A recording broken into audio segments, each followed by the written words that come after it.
Hello and good evening, Malaysia. I'm Muhammad Amin Carlos, and this is News at 10.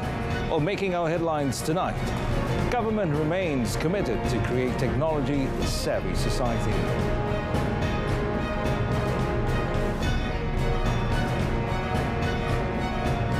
While local food manufacturers urge to ramp up productions.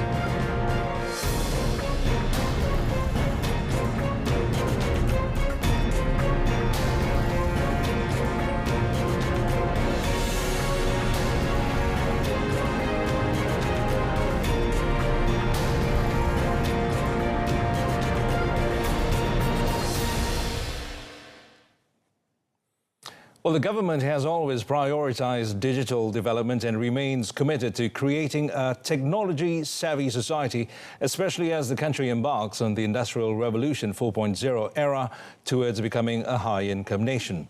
Well, Prime Minister Dato' Sri Ismail Sabri Yaakob said today's digital literacy only represents a small part of the knowledge compared to what lies ahead. Well, the Premier explained that the country will witness a change in the job market requiring highly skilled, creative and critical thinking individuals. Penggunaan teknologi mutakhir ini membawa cabaran baru kepada semua sektor dalam negara yang memerlukan mereka berubah seiring dengan transformasi digital untuk kekal berdaya saing. Perniagaan secara online telah menjadi perkara biasa. Ramai usahawan-usahawan kecil termasuk suri-suri rumah berniaga menggunakan online sekarang. Produk jualan mereka meningkat 4 kali 5 kali ganda daripada jualan biasa. The Premier added that the government had introduced various initiatives and assistance, including to the B40 group, so that no party was left behind in the technological race. The Perantis Siswa program, for example, aimed at improving high-quality tablets to approximately 400,000 eligible students. In another news, 1,000 head of families in Bura will enjoy a new, more comfortable and affordable home. Well, Dato' Sri Ismail Sabri, when announcing the matter today, said the Bandar 34 Public Housing Project, or PPR, will be erected on 36 hectares of land, which will involve an allocation of 234 million ringgit. Saya juga ingin memaklumkan bahawa satu lagi inisiatif keluarga Malaysia ialah projek PPR Bura bagi memenuhi keperluan tempat kediaman untuk mereka yang berkelayakan yang belum memiliki rumah. Projek PPR Bura ini merupakan satu manifestasi kerjasama erat antara Kerajaan Persekutuan dan Kerajaan Negeri Pahang bagi merealisasikan rumah mampu bilik untuk keluarga Malaysia. Majlis Perumahan Mampu Milik Negara ataupun MPMMN akan membantu dari segi pemberian subsidi, manakala Kerajaan Pahang pula akan menyediakan tanah. Well, 1,000 single-story terrace houses, including 10 units for the disabled people, or OKU, will be built and equipped with infrastructures such as a mosque, daycare, kindergarten, multipurpose hall and shop lots. The Premier added that every unit of the PPR Bura with a space of 750 square feet will be sold at 45,000 ringgit. Each unit is equipped with 3 bedrooms and 2 bedrooms. The government is also targeting to prepare 500,000 units of PPR nationwide in the 12 Malaysia Plan. Well, local food industry players are urged to ramp up their productions to address the rising goods cost as well as reducing the dependency on imported items. Well, Chairman of Special Task Force Jihad Against Inflation, Tan Sri Anwar Musa, said following the strengthening of US greenback against Malaysian ringgit, there is an increase in imported items cost, which indirectly puts pressure on the country's inflation. Meningkatkan barang makanan yang bersifat import substitute, gantian import. bukan barang-barang makanan biasa. Juga import bagi setengah barang ataupun barang-barang yang memang kekurangan bekalan, barang tempatan. Ini termasuk juga telur, ayam, peningkatan mengeluarkan ayam kampung sebagai alternatif, pengeluaran telur-telur ayam kampung juga merupakan substitute. Jadi kalau kita dapat tingkatkan kapasiti pengeluaran barang-barang sedemikian, dia boleh dengan sendirinya mengurangkan import atau mengurangkan tekanan kenaikan harga apabila barang import tak sampai. Well, he added intensive utilization of farming technologies as well as Internet of Things in agri-food sector must be expanded throughout the country, adding that more attention should be given to urban farming. Tan Sri Anwar also noted that the special committee meeting next week will discuss the status of domestic food supply for the upcoming monsoon season to prevent any delay in delivery. Well, the offering of subsidies to chicken breeders and egg distributors is expected to revitalize the operations of local industry players.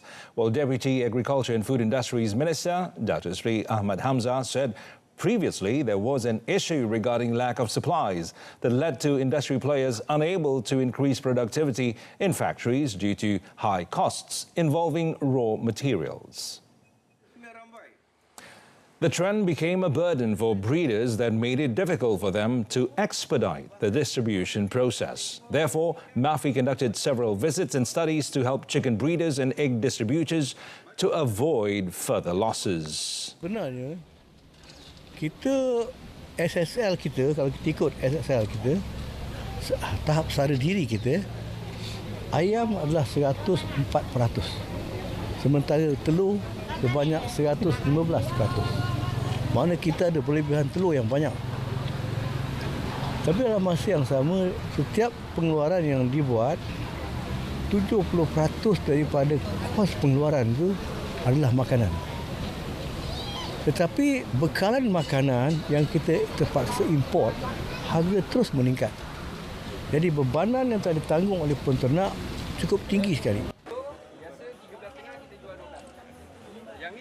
Well, the Higher Education Ministry has agreed to provide a 5-day leave for students in higher learning institutions or IPT starting 17 November to return to their respective hometowns to vote in the upcoming 15th general election, the GE15. Well, the matter was confirmed by Higher Education Director General Professor Dato Dr. Husaini Omar after a circular on the matter went viral on social media today. Well, he said the letter had been distributed to all public and private IPTs, including the Polytechnic and Community College Education Department, for further action.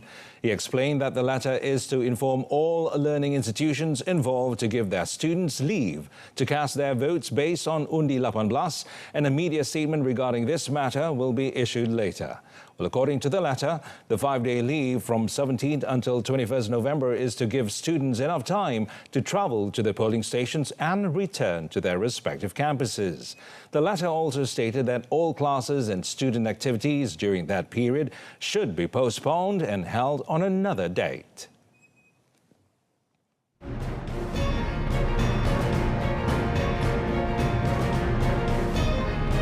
Well, coming up, man arrested with 60 kilos of drugs in a house.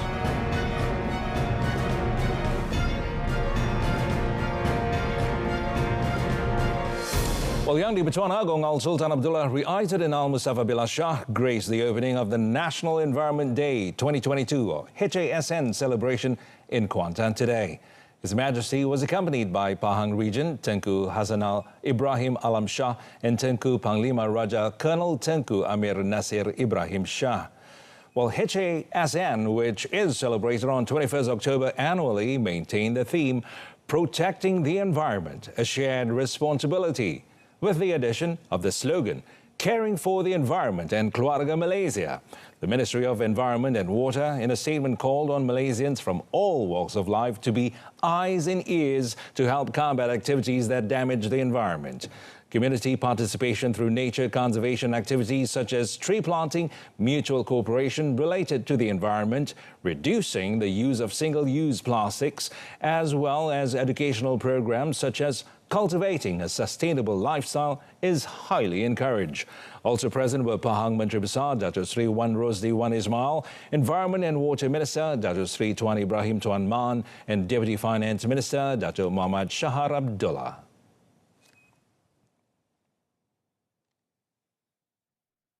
Well, 5 electrical and electronic appliance waste collection centres will be built in the country to ensure proper disposal of these items. Environment and Water Minister Datuk Seri Tuan Ibrahim Tuan Man said the proposal for the construction of the waste collection centres have been sent to the Economic Development Unit for consideration. The facilities need to be prepared to make it easier for the community as well as industries to properly manage their electric and electrical appliance wastes in a timely and safe manner.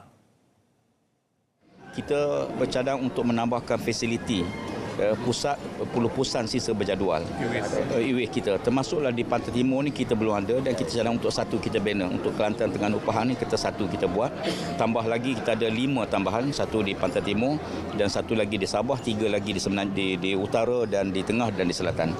Ini kemudahan kepada pihak industri lah, sekurang-kurang pelupusan tu dapat dipermudahkan untuk mereka buat.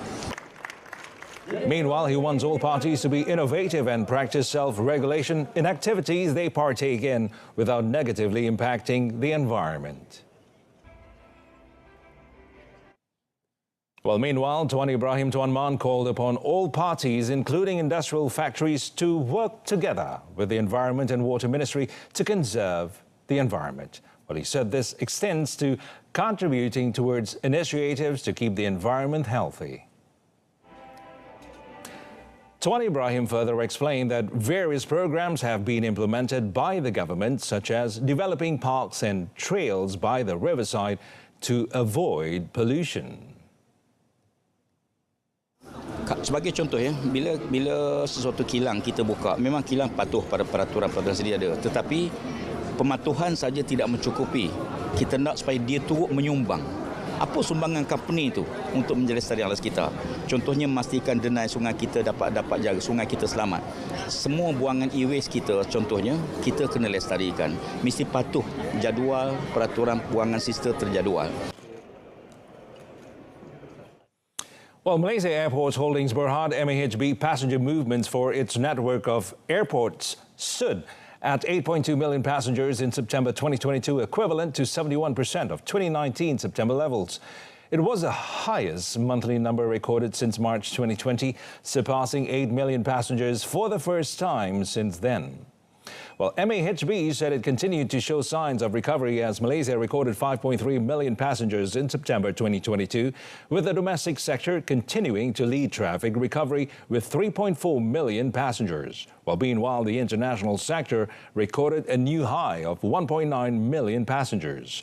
Aircraft movements showed increased movements to medium and long-haul flights to Perth, Sydney and Auckland, Southeast Asia and South Asia destinations as travel restrictions eased and additional flight frequencies were granted. Additionally, Istanbul Sabiha Gökçen International Airport recorded 1.5 million and 1.4 million international and domestic passengers respectively. Overall, the third quarter of 2022 registered the highest number of quarterly passengers since the second quarter at 24 million passengers, or 71% of pre-pandemic levels.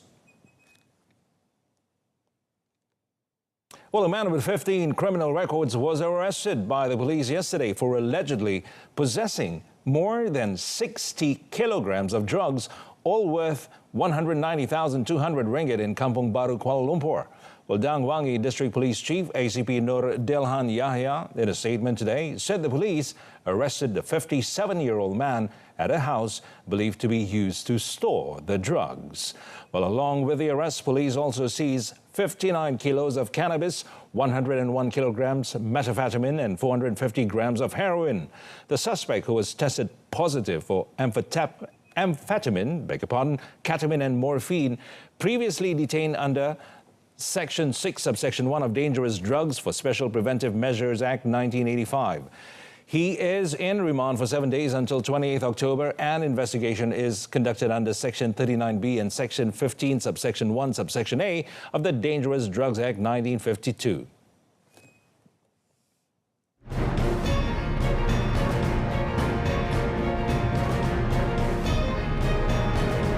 the foreign scene, Meloni and her ministers sworn in as new Italian government.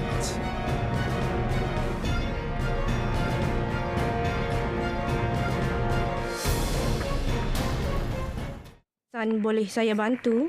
Hello, there's been a motorcycle accident here. Maybe an elephant ran it over. Sir, there is fire accident at the address number 5 Jalan Tembikar Shah Alam. PGO from FRT Shah Alam, there was no fire accident here. Over.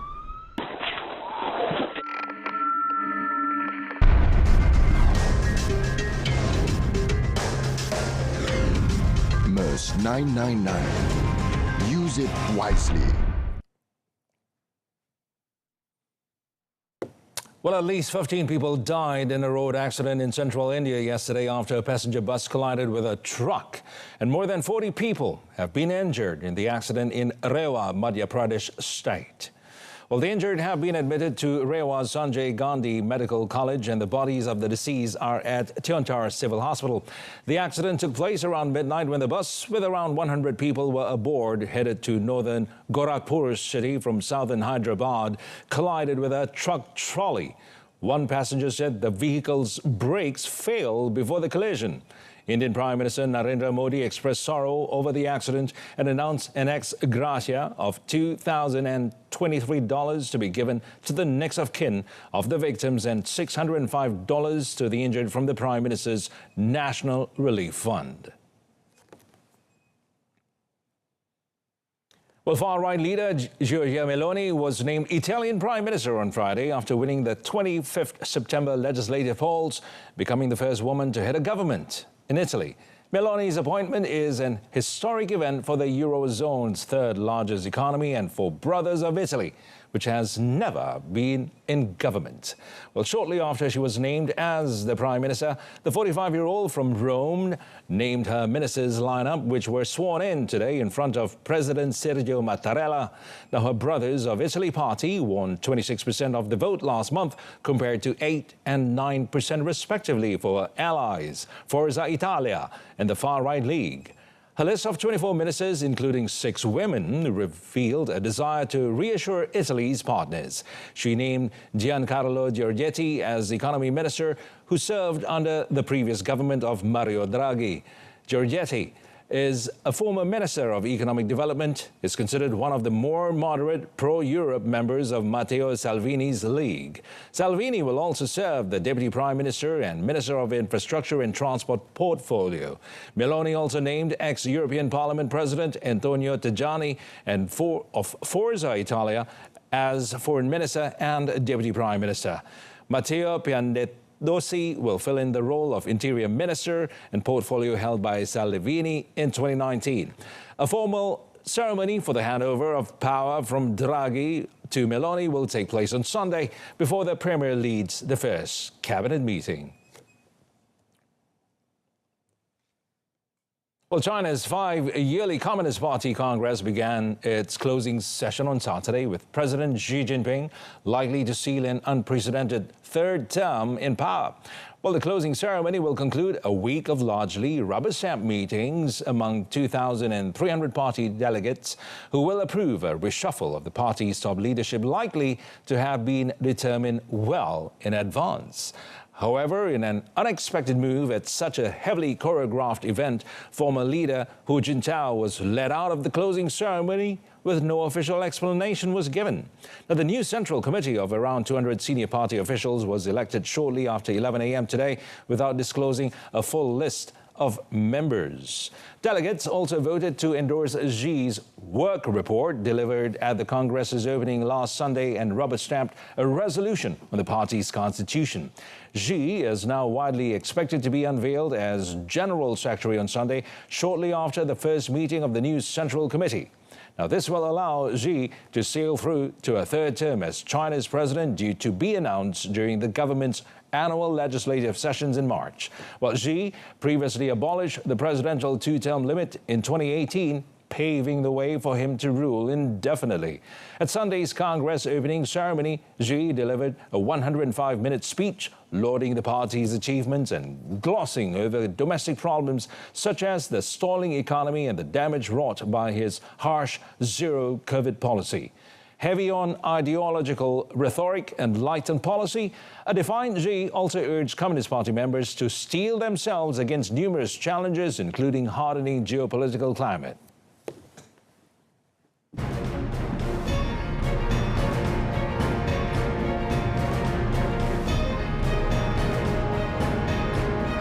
Up next in sports, Terima Racing's Martin takes pole position in Malaysian Grand Prix qualifying. Stay tuned.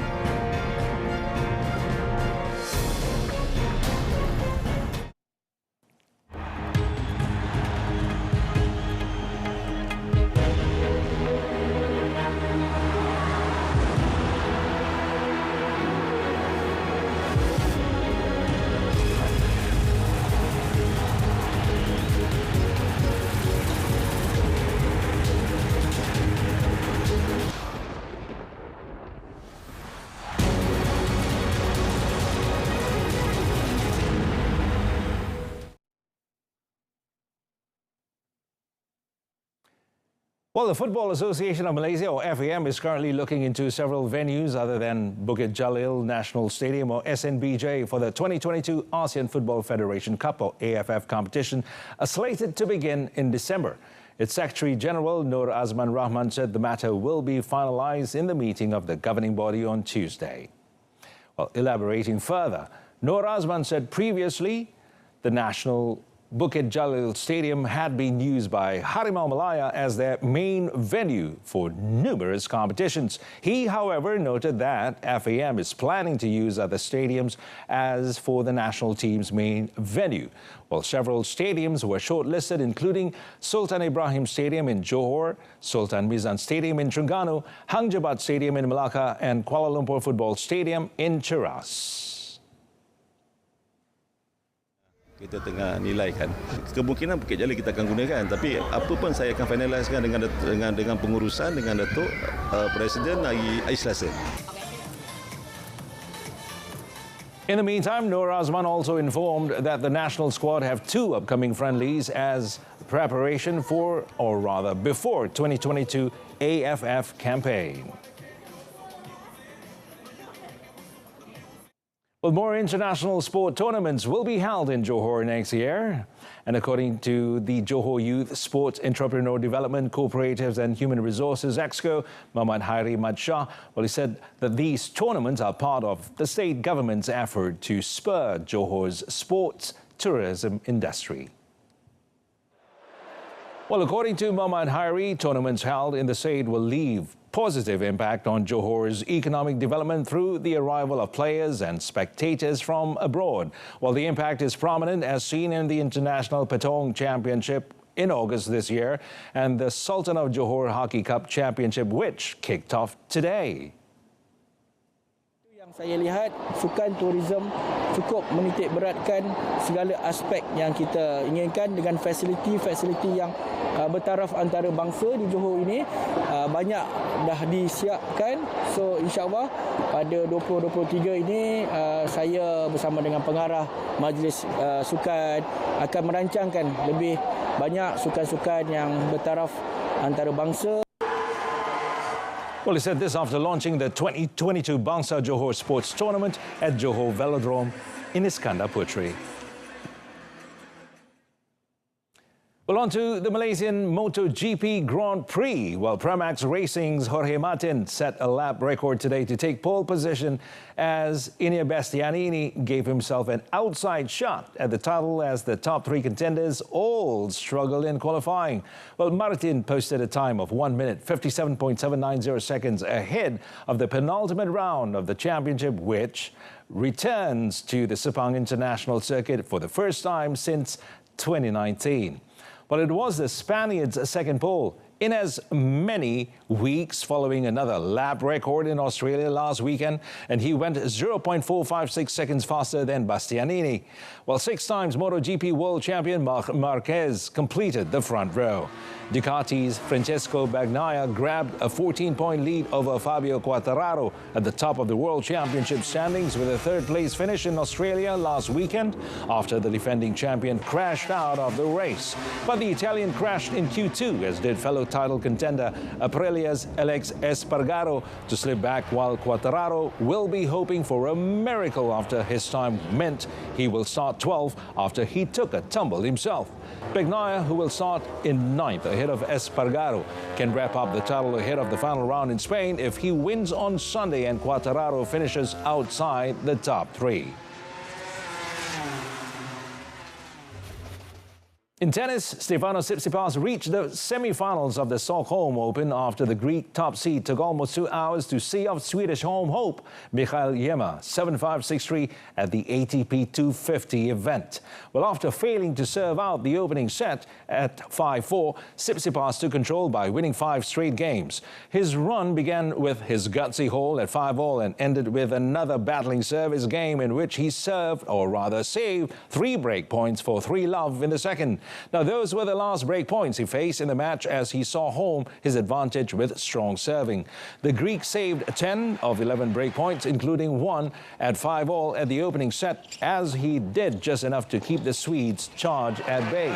While both men looked to attack early and often in the high-quality contest, combining for 57 net approaches, with each winning roughly 2/3 of his ventures forward.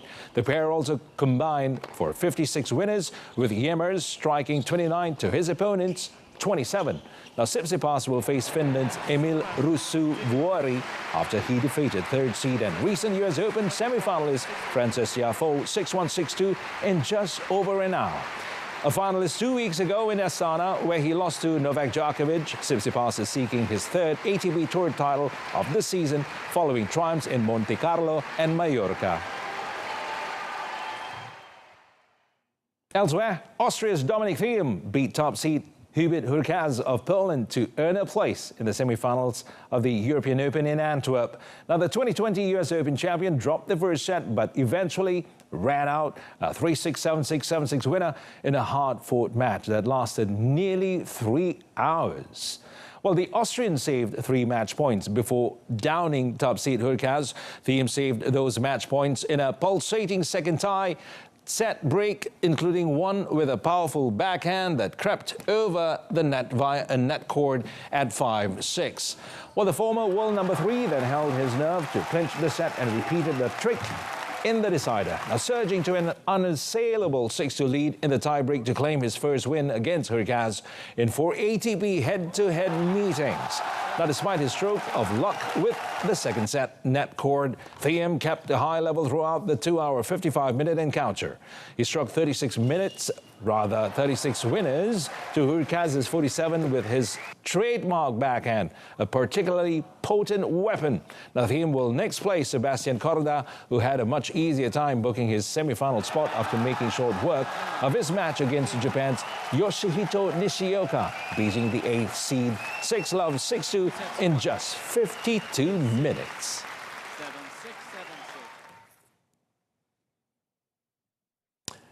And with that, we reach the end of News at 10. Now, headlines for tonight. Government committed to create technology-savvy society as Malaysia embarks on its journey to IR 4.0.